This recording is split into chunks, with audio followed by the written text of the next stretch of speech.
பரிசுத்த உபவாச நாளை நியமிங்கள். 40 நாள் பகல் வனவாசம் பண்ணினேன். 40 நாள் பகல் சோதிக்கப்பட்டும் வென்றி, உம்மைப்போல நாங்களும் உலகத்தை வெறுக்கவும் உபவாசம் பண்ணவும் ஜெபிக்கவும் கற்பியும்.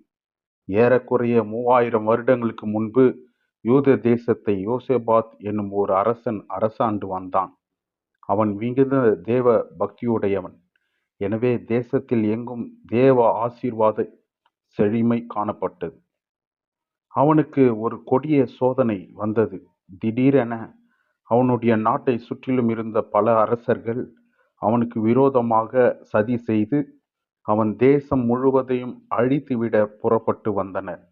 எண்ண முடியாத அளவிற்கு அவர்களுடைய இராணுவம் வீரர்கள் நிறைந்திருந்தது.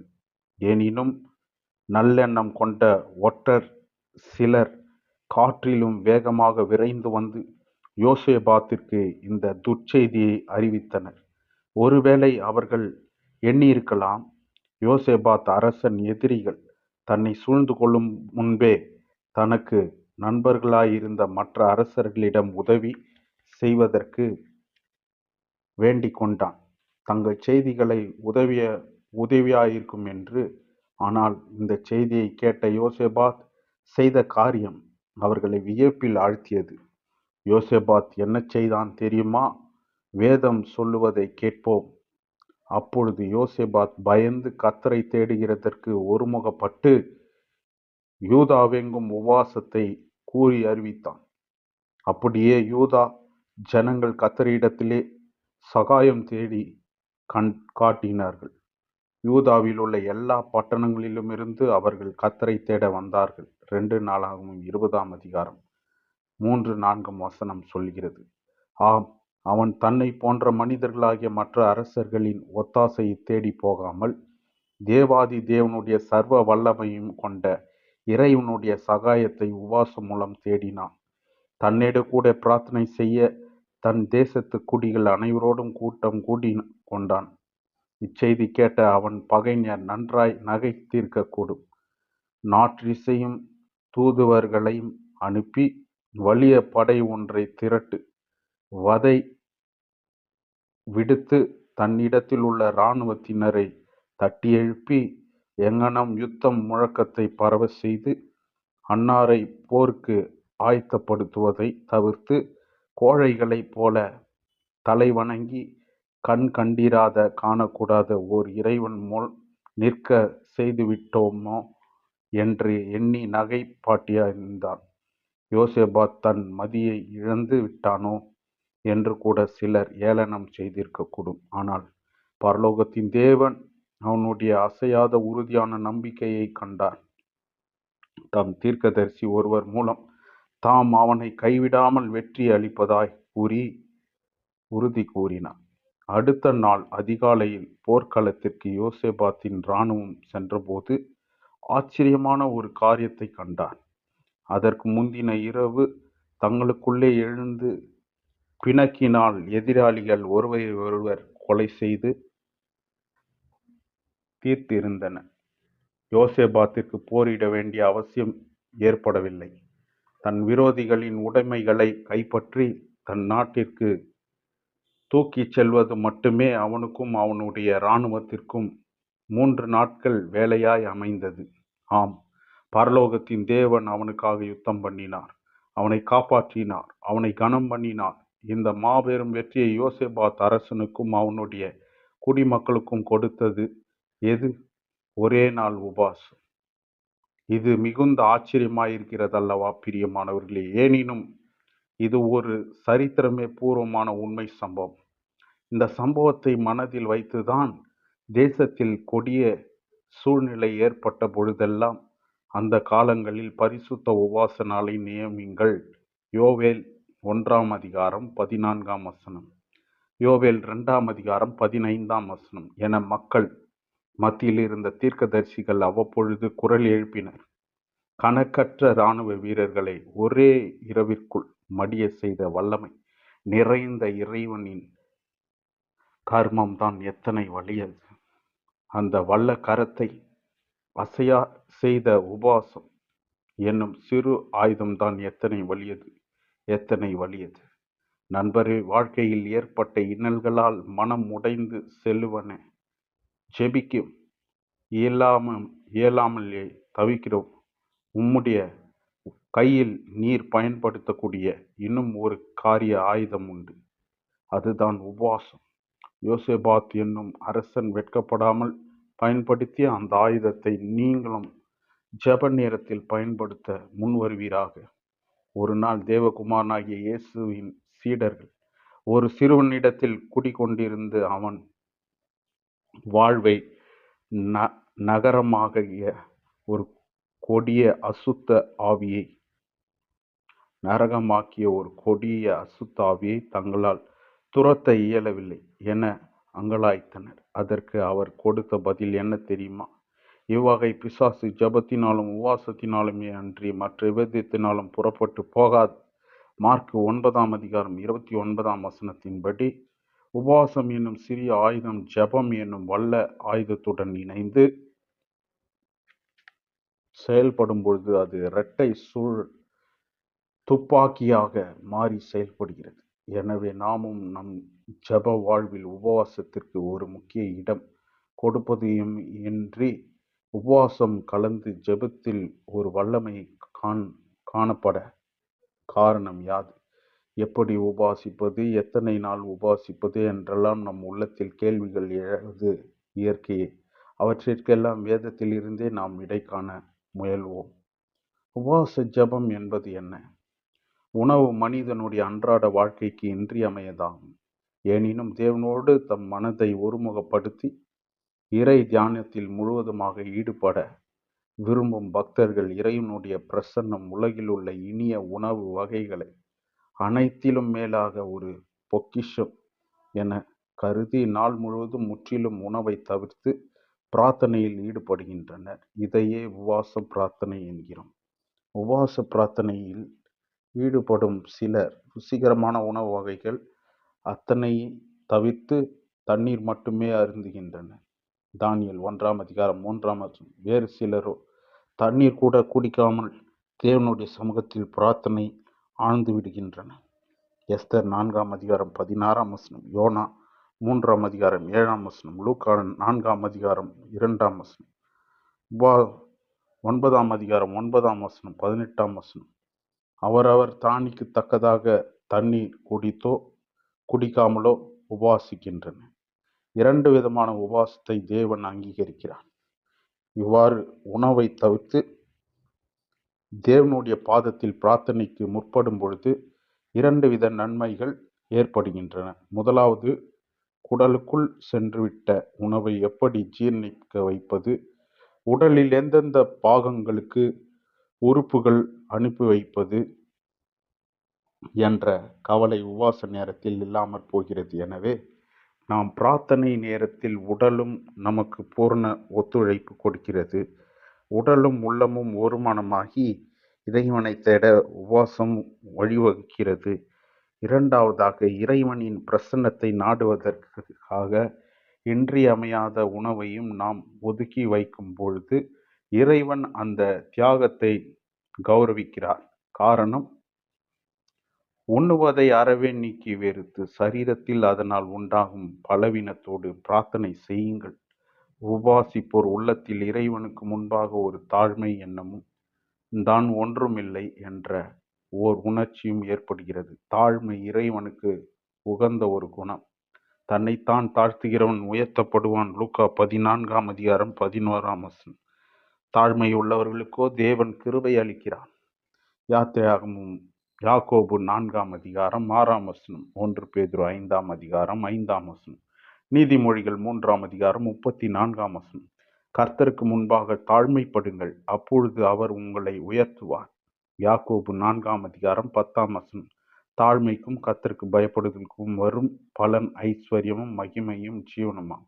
நீதிமொழிகள் 22:4. மேற்கண்ட வேத வசனங்கள் தாழ்மை எவ்வாறு தேவன் நம்மை உயர்த்துவதற்கு வழிகோலாய் உள்ளது என்பதை காட்டுகிறது. அன்றே உபவாசம் மனிதர் உள்ளத்தில் தேவனுக்கு முன்பாக ஒரு விதமான தாழ்மையை உண்டாக்குகிறது.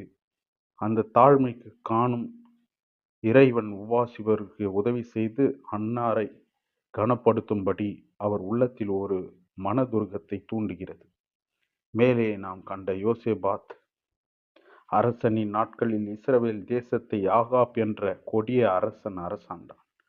அவன் தேவனுக்கு விரோதமான காரியங்களை செய்தபடியால் எலியா என்னும் தன் தீர்க்கதரிசி மூலம் தேவன் அவன் மேல் வரப்போகும் கொடிய சாபங்களை முன்கூட்டியே அறிவித்தார். ஆகாப் இந்த வார்த்தைகளை கேட்டபொழுது தன் வஸ்திரங்களை கிழித்து தன் சரீரத்தின் மேல் இரட்டை போர்த்து கொண்டு உபவாசம் பண்ணி இரட்டிலே படுத்து தாழ்மையை நடந்தான். 1 ராஜாக்கள் 21 அதிகாரம் 27 வசனம். தன் உபவாசத்தின் வாயிலாக அவன் காண்பித்த தாழ்மை தேவனின் உள்ளத்தை உருக்கியது. அவனது மனம் ஆண்டவருடைய மனம் இறங்கும்படி செய்தது. ஆம், உணவை நீக்கி உடலை வருத்தி மனதை உருக்கி தம் மனதை தாழ்மை உருக்கி தம் மனத்தாழ்மை தேவனுக்கு முன்பாக தெரியப்படுத்துவதே உபவாச ஜபமாகும். உபவாச ஜபத்தை யார் யார் எத்தனை காலம் மேற்கொள்ளலாம்? வேதத்தில் உள்ள உதாரணங்கள் யார் வேண்டுமானாலும் எத்தனை நாட்களும் தம் தம் மன நிர்ணயத்தின்படி உபாசிக்கலாம் என விளக்குகின்றன. அவற்றுள் சிலவற்றைக்கே தருகின்றேன், நீங்களே வாசித்து அறிந்து கொள்ளலாம். மோசே என்னும் தீர்க்கதரிசி 2 முறை 40 நாட்கள் உபவாசம் பண்ணினார். உபாகமும் 9 அதிகாரம் 9-18 வசனங்கள். தாவீது என்னும் அரசன் 7 நாட்கள் உபவாசித்தார் எனவும் உபவாசத்தை அடிக்கடி கையாண்டு வந்தார் எனவும் வேதத்தில் நாம் காண்கிறோம். 1 சாமுவேல் 12 அதிகாரம் 16 வசனம் 18 வசனம், சங்கீதம் 69 அதிகாரம் 10 வசனம். எஸ்ரா என்னும் வேத பாரகனும் அவனோடு இருந்த மக்களும் 3 நாட்கள் உபவாசம் செய்தார்கள். எஸ்ரா 8 அதிகாரம் 15 முதல் 21 வசனங்கள். நெகேமியா என்னும் அரசாங்க உயர் அதிகாரி சிலர் நாட்கள் உபவாசித்து எருசலேம் நகருக்காய் அழுதார்கள். நெகேமியா 1 அதிகாரம் 4 வசனம். எஸ்தர் என்னும் பெர்சியா தேசத்து அரசி யூதா ஜனங்களுக்காக தன் தோழிகளுடன் 3 நாட்கள் உபவாசம் செய்தார். எஸ்தர் 4 அதிகாரம் 14 வசனம். தானியேல் எர்மோ பெர்சியா தேசத்து பிரதம மந்திரி ஒரு தடவை 21 நாட்கள் உபவாசித்தார். பல முறைகள் பல நாட்கள் உபவாசித்து வந்தார். தானியேல் 9 அதிகாரம் 3 வசனம். தானியேல் 10 அதிகாரம் 3 வசனம். தேவகுமாரனாகிய இயேசுவும் 40 நாட்கள் உபவாசம் செய்தார். லூக்கா 4 அதிகாரம் 2 வசனம். இயேசுவின் சீடராகிய பவுல் அநேக முறை தான் உபவாசங்களை நாட்களை கழிக்கத்தக்கதாக கூறினார். 2 கொரிந்தியர் 11 அதிகாரம் 27 வசனம். மேற்கண்ட பட்டியல் அவரும் அவர் சூழ்நிலையும் தம் சரீர நிலைக்கேற்ப எத்தனை நாட்களும் உபவாசித்து பிரார்த்தனை செய்யலாம் என உள்ளங்கை நெல்லிக்கனி என விளங்குகின்றது. குறைந்த நாட்கள் உபவாசித்தால் குறைந்த ஆசீர்வாதமும், கூடுதல் நாட்கள் உபவாசித்தால் கூடுதல் ஆசீர்வாதமும் நமக்கு கிட்டும் என எண்ணுவதற்கு இடமில்லை எனவும் இப்பட்டியல் நமக்கு விளக்குகின்றது. சந்தர்ப்ப சூழ்நிலைக்கேற்ப அவரவர் தம் தம் உபவாச நாட்களை நியமித்துக் கொள்ளலாம். உபவாசிப்பது எத்தனை நாட்களாயினும் இறைவன் அதை அன்புடன் அங்கீகரித்து அந்த நாட்களில் ஜெபத்தை ஆசீர்வதிக்க ஆவலுடன் காத்திருக்கிறார். முக்கியமானது உபவாசத்தின் மூலம் தேவன் முன்பு மலர வேண்டிய நம் உள்ளத்தை தாழ்மையே. மேற்கண்ட பட்டியலில் கண்ட மக்கள் அநேகமாக தங்கள் உபவாச நாட்களில் இறைவனின் பாதத்தில் அமர்ந்திருந்து ஜெபத்தில் ஆழ்ந்திருந்தனர் என காண்கிறோம். உபவாசித்து தடைகளின்றி உபவாசிப்பதற்காகவே. எனவே நாம் உபவாசிக்கும் நாட்களில் மற்ற உலக அலுவல்களை எல்லாம் நிறுத்தி மோசேயைப் போல தேவனுடைய பாதத்தில் விழுந்து கிடப்பதே மிக பயனுள்ளது. உபாகம் 9 அதிகாரம் 18 வசனம். ஏசாயா 58 அதிகாரம் 3 வசனம் இந்த கருத்தை பின்வருமாறு விளக்குகிறது. நாங்கள் உபவாசம் பண்ணும்போது நீர் நோக்காமல் இருக்கிறதென்ன? நாங்கள் எங்கள் ஆத்துமாக்களை ஒடுக்கும் போது நீர் அதை அறியாமல் இருக்கிறதென்ன என்கிறார்கள். இதோ நீங்களும் உபவாசிக்கும் நாளிலே உங்கள் இச்சைகளின்படி நடந்து உங்கள் வேலைகளிலெல்லாம் கட்டாயமாய் செய்கிறீர்கள்.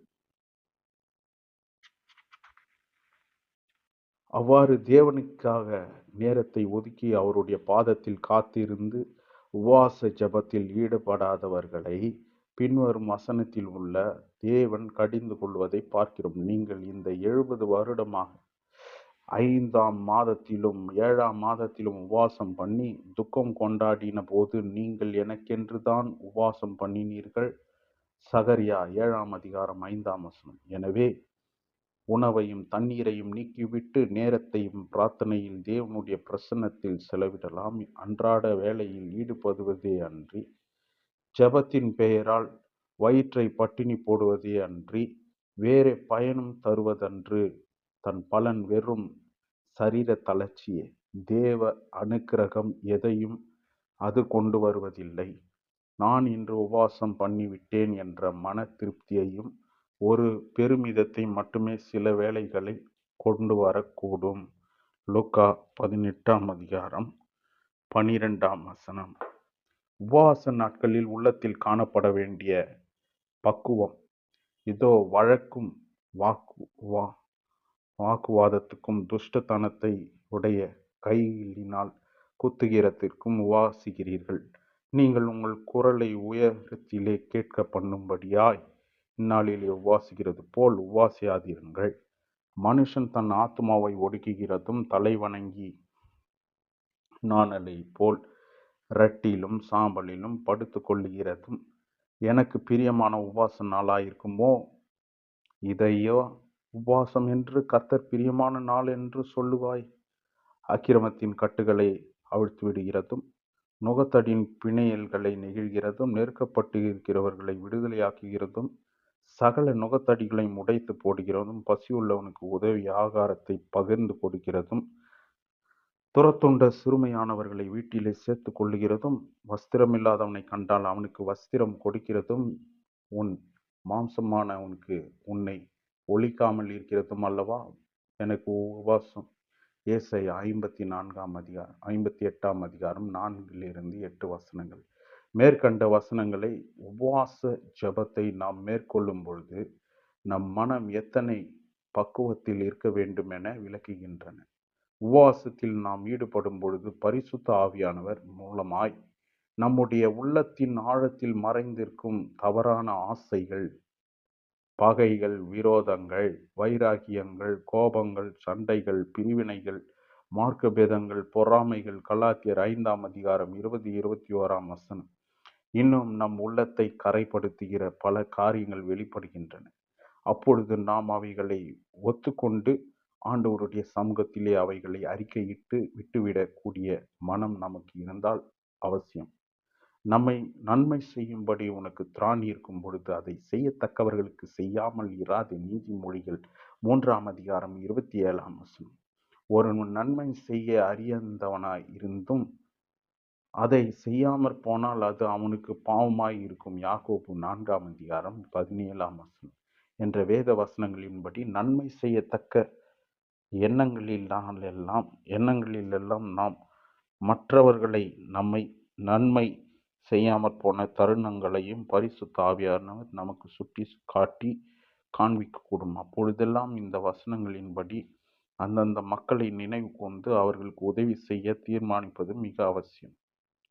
சுருங்க கூறி, உபவாச நாள் ஜெப நேரத்தில் தேவனுக்கும் நமக்கும் நடுவில் இன்னும் கொடிய மலை போல் எழும்பி நிற்கும் வேண்டாத காரியங்களை அறிக்கை செய்து விட்டுவிட்டு 1 யோவான் 1ஆம் அதிகாரம் 9ஆம் வசனம், அதன் மூலம் தேவன் ஒப்புரவாகும் ஓர் இதயம் நம்மில் அன்பு கூறுகிறது போல மற்றவர்களிடத்திலும் அன்பு கூறும் ஓர் இருதயம் நமக்கு மிக மிக அவசியம்.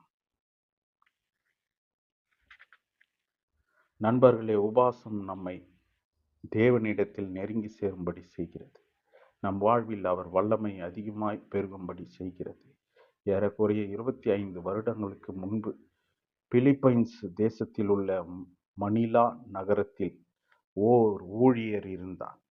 ஒரு நாள் அவர் வானொலி பெட்டியில் செய்திகளை கேட்டுக்கொண்டிருக்கும் பொழுது வானொலி அறிக்கையாளர் பின்வருமாறு ஒரு அதிர்ச்சி தரும் செய்தியை கூறினார். மணிலாவில் ஓர் ஏழை பெண் திடீரென அவள் கண்களுக்கு குள்ளமும் நெட்டையுமான இரு காரிய உருவங்கள் தென்படுவதாகவும் அவைகள் வந்து அவளை கடித்து துன்புறுத்துவதாகவும் அவள் கூறினாள். இரவோ பகலோ அந்த நேரம் அதை சுவரையும் கடந்து அவைகள் வந்து விடுகின்றனவாம்.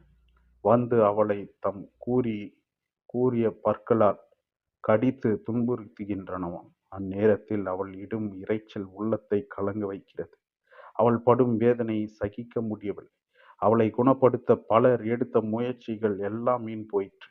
இப்பொழுது ஒளி நாடாவில் பதிவு செய்யப்பட்ட அவளுடைய கூக்குரலை ஒளிபரப்ப போகிறோம்.